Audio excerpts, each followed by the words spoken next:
Hello বন্ধুরা, আপনারা সকলে কেমন আছেন? নিশ্চয়ই সকলে ভালো এবং সুস্থ আছেন। বন্ধুরা দেখতেই পাচ্ছেন আমার অপরাজিতা গাছে এত ফুল ফুটেছে, আজকে বলে প্রকাশ করতে পারা যাচ্ছে না। নিশ্চয়ই আপনারাও অপরাজিতা গাছ লাগিয়েছেন, কিন্তু এইরকম ফুল আসছে না, শুধু পাতাই হয়ে যাচ্ছে। তবে আমি আজকে এইরকম ফুল পাওয়ার রহস্যটা বলবো। আপনারা অবশ্যই সেই খাবারটা গাছে প্রয়োগ করুন।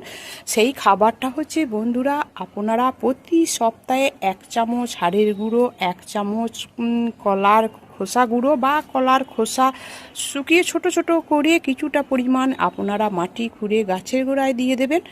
আর প্রতি মাসে আপনারা 1 চামচ করে সরিষার খোল, তার সঙ্গে যে কোনো কম্পোস্ট সার, সেটা গোবর সারই হোক, ভার্মি কম্পোস্টই হোক, পাতা পচা সার, কিচেন কম্পোস্ট আপনারা দিয়ে থাকুন। আর গাছটিকে আপনারা সূর্যের আলোর মধ্যে রাখুন, যেখানে অধিক সূর্যের আলো আসবে সেই রকম জায়গায়। দেখুন, আমি এই 1 সপ্তাহ আগে এই হাড়ের গুঁড়ো আর এই কলার খোসা ছোট ছোট টুকরো করে কিছুটা পরিমাণ মাটিতে দিয়ে দিয়েছি। তার রেজাল্ট দেখুন, দেখতেই পাচ্ছেন। গাছটা যেমনি সবুজ সতেজ, তেমনি প্রচুর পরিমাণে ফুল এসেছে। আরও ফুল ছিল, সেটা ঠাকুরের চরণে আমি দেওয়ার জন্য সকালবেলায় তুলে রেখে দিয়েছি।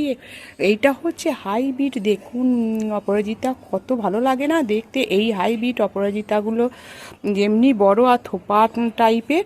আপনারা চাইলে এই রকম অপরাজিতা গাছ বাড়িতে লাগাতে পারেন কম পরিচর্যায়। কিভাবে আপনারা এর মাটি তৈরি করে এই গাছ লাগাবেন, তাহলে সম্পূর্ণ ভিডিওটি আমার ইউটিউবে অবশ্যই আসতে চলেছে। আপনারা সার্চ করলেই সেটা দেখতে পাবেন।